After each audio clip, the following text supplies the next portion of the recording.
تعالوا اوريكم ازاي بغسل اللبس بتاعي وازاي بتعب قوي. بص هنا طبعا اللبس كله ده بتاع الشغل طبعا كله على بعضه بقى، يعني ايه بناطيل الجينز وكده، يعني كل ده يتغسل اهو، شايفين؟ ماشي. ودي الغساله اهي الاوتوماتيك، بسم الله اهي. نجيب بقى اللبس كده بسم الله. طبعا الغساله اتملت، ماشي. انا بستعمل ده بقى، طيب هو 4 في 1 اهو، بسم الله. هجيب 2 بقى اللهم ده اشيله وهرمي هنا بسم الله، ماشي. واقفل كده وهي دي الغسالة اهي. طبعا اللبس كتير جدا على اخر الغسالة اهو، فخليني في ايه في الهاوي دي، ماشي. وهنا لا خلي دي ورم. انا بحب اللبس بتاعي على ايه، على ورم، لان السخن قوي يعني ممكن يروح مبوظ اللبس. طبعا دي هنخليها ايه لارج، ماشي اهو. وهنا ستارت بسم الله،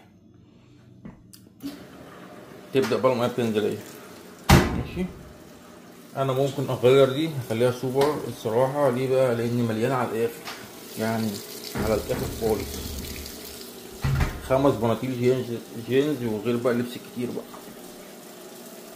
فبقى يا جماعة الدراير ماشي. اول ما نخلص هنا غسيل هنحط اللبس هنا بتاعنا، هنحطه هنا بقى، هوريكم كل حاجة ان شاء الله. وهنا بقى خلصت غسيل اهو يا جماعة، بصوا بسم الله بقى اهو. ايه دي يا عم ميسو اهو. هنشيل الغسيل من هنا ونحطه هنا بسم الله اهو. حطينا اللبس يا جماعة، وهستعمل بقى ايه منديلين من دي كده، بتخلي الريحة حلوة كده بسم الله. وهنا بقى هخليها مثلا على 70 دقيقة مثلا عشان اللبس كتير، او خليها 80. وستارت بسم الله.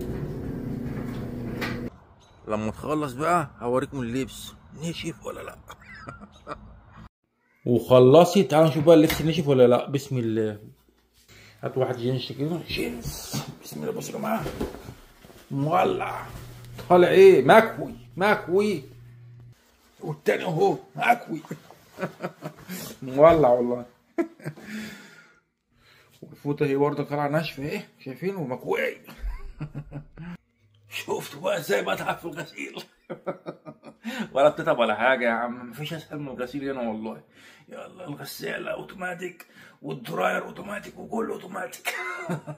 يلا بحبكم جدا جدا جدا، ويا رب الفيديو يكون عجبكم. سلام عليكم. ايه يا عم ميسو.